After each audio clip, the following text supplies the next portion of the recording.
And thank you for coming to Guidepost. This is a place to understand, to expand, to grow, to change.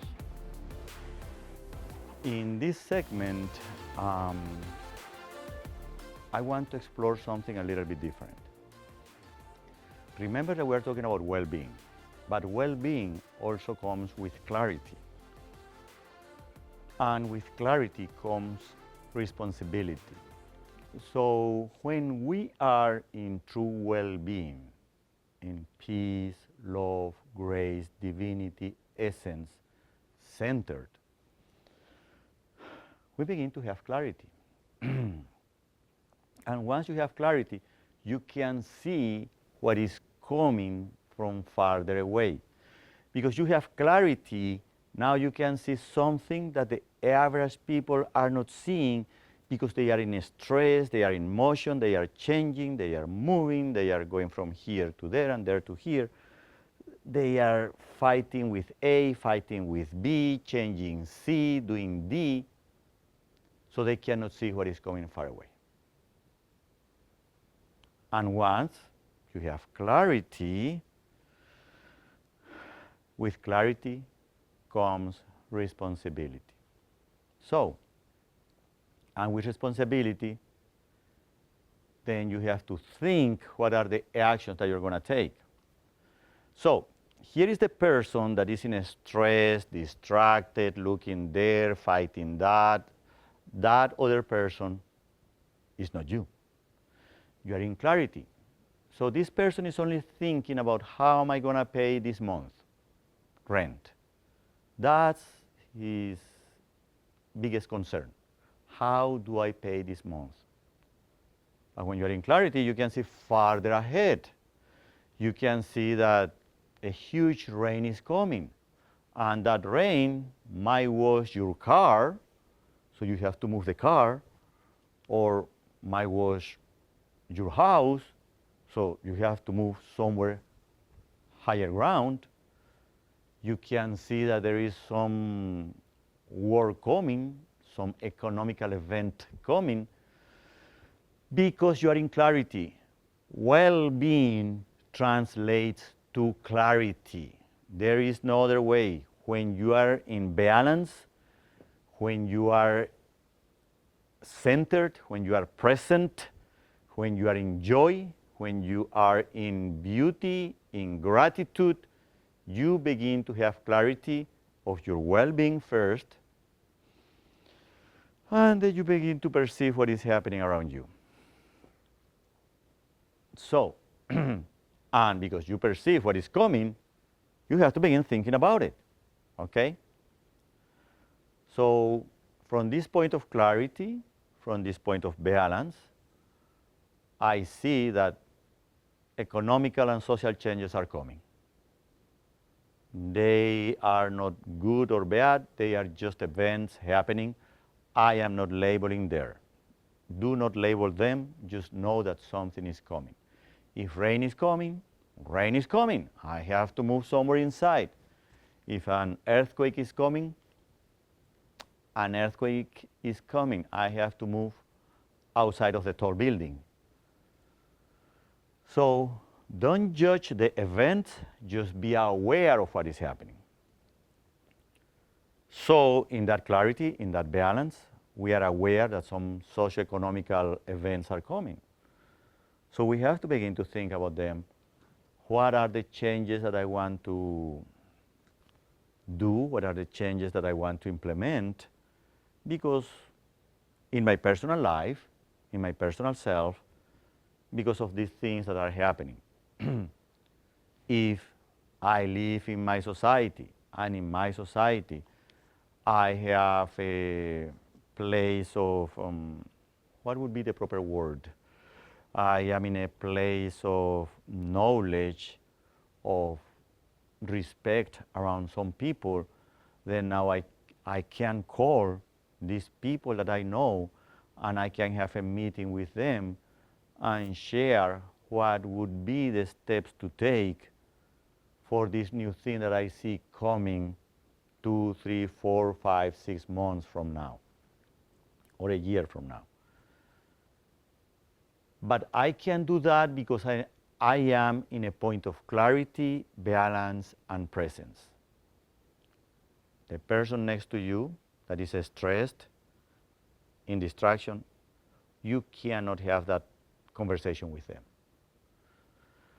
So this conversation is to be among the leaders of the community that are in balance and clarity. You may have a leader in the community that is not in balance and clarity. So that person cannot be invited to this meeting. Okay? Back in 1777, the Declaration of Independence was signed. It was a huge step. It was a big step. It was a beautiful step taken by 52 people, I think, 52 people or 54 people that signed that Declaration of Independence back in 1777. And they risk a lot. They risk everything when they declare these communities to be independent from England. It took courage. They saw what was coming. They saw what happened and what was coming, and they gathered and they thought about it and they pondered about it, and they issued a Declaration of Independence. So back then it was just a Declaration of Independence, but now we're independent. What do we do with that independence? It took more than 10 years to come up 10 years later with the beautiful, famous document, well-respected document called the Constitution of the USA. It's the oldest living document that says how a country should be run or how a government should be run. It took them 10 years to think about it, to ponder about it, to see the pros and cons of every word in that document.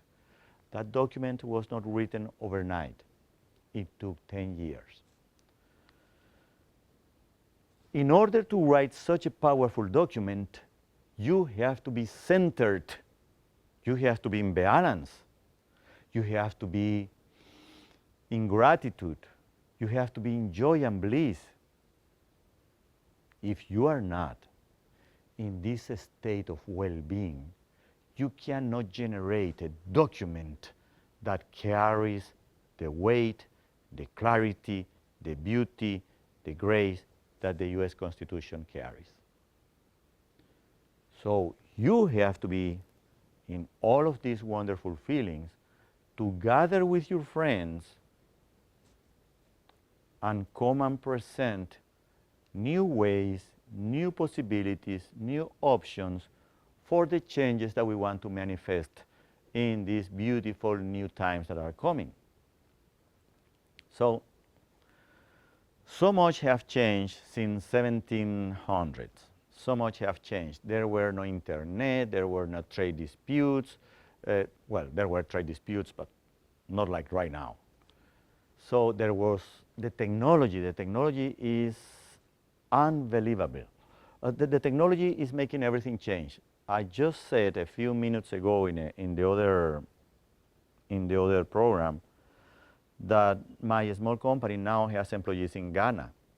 When could you hire an employee from another continent? But just a few meetings back and forth. So technology has changed everything, because it is not only the big health insurance companies with operations in India. It is not only the big credit card companies with operations in Philippines. It is not only the big financing companies with people answering the phone in Thailand. It is not that. It is the small companies that can use resources overseas, easily, readily available. You just go into the internet and go to the different pages that they have there to hire people overseas, and boom, you get a good job done far away at a fifth of the price that somebody would charge here. So the times are changing rapidly. Not only document processing is done overseas, but a lot of manufacturing is done overseas too. So those are not the same times than in 1777. So from 1777 to the 1783, more or less, 1784, the US Constitution was signed. It took a time to ponder, to clarify, to word what we wanted to present in that document. So times are changing, and you are part of that change. You are the one that is supposed to present new possibilities to happen. But in order for you to present those new possibilities to happen, you must be in a place of clarity, balance, and optimist of the future. So we are sovereign. We are sovereign. I am a sovereign being. I see myself as a sovereign being.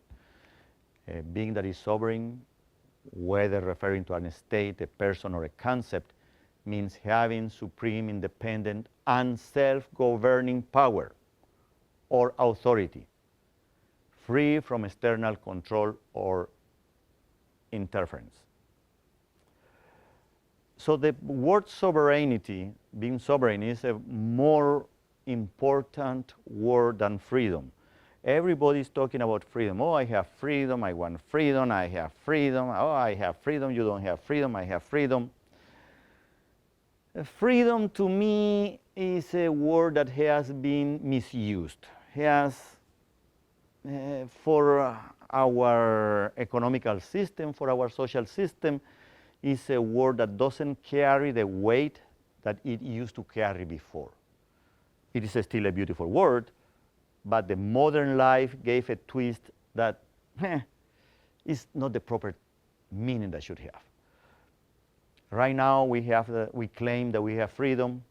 Really? You just have the freedom to go to a supermarket and pick what color of cereal you want. Do you want the cereal in the red box, or do you want the cereal in the blue box? That's all the freedom that you really have. You are not thinking about, oh, can I plant some corn in my lot? One, you don't have a lot. Two, if you had it, that seed that you get from the corn, you cannot plant it because it's patented. So you really don't have a freedom. Your freedom is to go to the supermarket and pick from these 5 colors of cereals. You call that freedom. You call it whatever you want. Now, let's say that I want to go to the supermarket and get that cereal, which I call freedom. Well, now comes the social conditioning. The supermarket for me is tops 1 mile away. It's a mile away from my house. I can go walking, I can go in the bicycle, I can go in the electrical scooter, or I can go by car. I have 4 possibilities. And I do exercise those 4 possibilities. I go to the supermarket, walking some days, in the bicycle other days, in the electrical scooter other days, or in the car more frequently, yes. But if you ask my family, they have a conditioning. My wife will never ever go walking, or in the bicycle, or by the scooter. She always goes by the car, and it has to be parked really, really, really close to the entrance of that supermarket. My kids, the same way. That is product of the social conditioning that we have. Social conditioning removes freedom from our actions. So why use the word freedom if we really don't use it? We just have choices that are really narrow. When you buy a ticket in an airplane, what is the feeling in the airport? You feel free at the airport, or you feel that you are managed like a cow? Take your shoes off, take your pants off, take your belt off, take everything off, and you are yelled at. Is that freedom? No, it is not. You have to have millions of dollars to take a private plane, and you are not yelled like that. Oh, I don't want to be yelled today, and I have to go to Colorado to ski, so I want to walk into a private airport, take a private jet, and you are not yelled at. You can exercise that freedom if you have the money. So, do we really have freedom? Let's play with the word sovereign. Let's better play with the word sovereign. Do you feel sovereign in the decisions that you want to take? In a society that is democratic, the sovereign people is all of the people of that country. They are the sovereign people. But those sovereign peoples, they realize that when you are in clarity, when you are in balance, when you are centered, then you can see what is coming and you can begin to plan accordingly. Last time we talked about what happens when there is a demolition going on of an old building. We said that that old building was being demolished, and we focused on how do we get the contractor to demolish the building. And we said, okay, let's agree here in this contracting company that has that crane or that wrecking ball, with a wrecking ball to demolish that old building that no longer serves its purpose. So we all in the town agreed that that building has to be demolished. We are going to hire a wrecking ball company, and they came with the best bid to handle that project. But that company said, I only do wrecking ball. I don't do the trucking. So then we as a community, we got together and we hired a trucking company that would move the stones and things from point A to point B. Then the trucking company said, I only do trucking. I take it wherever you tell me to. Tell me where. So then we, in the city, in that small town or village that we were demolishing that building, we said, we are going to take it to a place that is safe because there are some items that are contaminated there with some chemicals. So this portion goes to this safe place, and this other portion goes to this other place. So we thought about the wrecking ball, the trucking, and we've been talking about where is that demolition material going to be stored. And now there are safety issues in that place. We have to fence the area. Now we have to get a fencing company to get the fence around it so there are no accidents. Somebody walking by mistake inside of that area that can get hurt. So we revise the contract, we see the pricing, we see the days that they can come in, and we allow them to have that proper fencing area. Then we also realize that when there is a demolition, there is a dust that is lifted up, and that dust can cause problems around it. So we decide to hire another company that comes and sprays water on top of the demolition to settle the dust down. Then we realized that one of the buildings had asbestos and that had to be managed differently. So we called the asbestos management company to take care of the asbestos and manage it properly.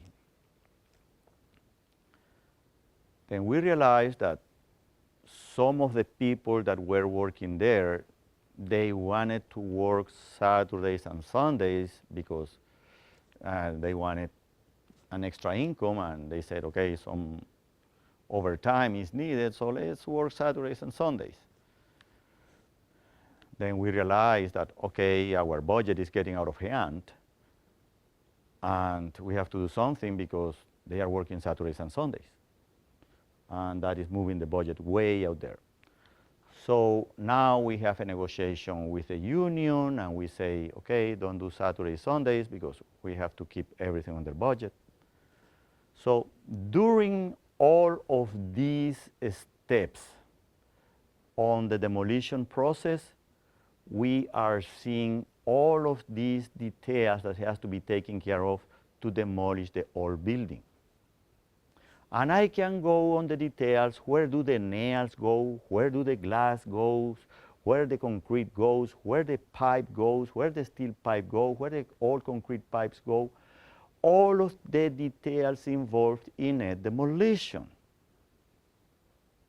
And I can go on and on demolition, because I've been distracting you on purpose. While that demolition is happening, while that wrecking ball is coming, while that trucks are coming, while the fence is installed, while the overtime issue is discovered, at the same time, there are beautiful, smart, creative people working in the architectural places, working at the city level, designing what is going to be built in that lot that is now empty or will be empty. These people are thinking, that's a beautiful lot. We can leave this park here. We can have a little creek there. We can have a more open space building here for hospital purposes. And we can have a new building here with more glass, more amplitude for a theater. So while we've been talking about demolition for all this time, in the background, there are beautiful, smart people, beautiful, creative people designing the future. How is that space going to be designed? These are sovereign people. These are people that are designing the future. What are we going to build while all of this gets demolished? How do we want to build the future? The people in the background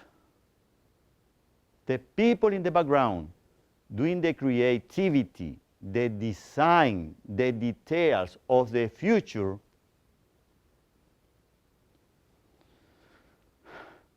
that's you. You that are in balance. You that are in clarity. You that are centered. All of you that are in that divine space of light, beauty and clarity, and from that space you can see a new future. Begin planning those meetings with the people around you for the new future that we want to create. It is only you that can do it. Just get together with your colleagues in your profession and begin creating the new future. Thank you so much for listening to these topics. It is a pleasure to be here with you, reminding you, you are divine, you are beautiful, you are centered, you are present, and above all, you are sovereign. Thank you.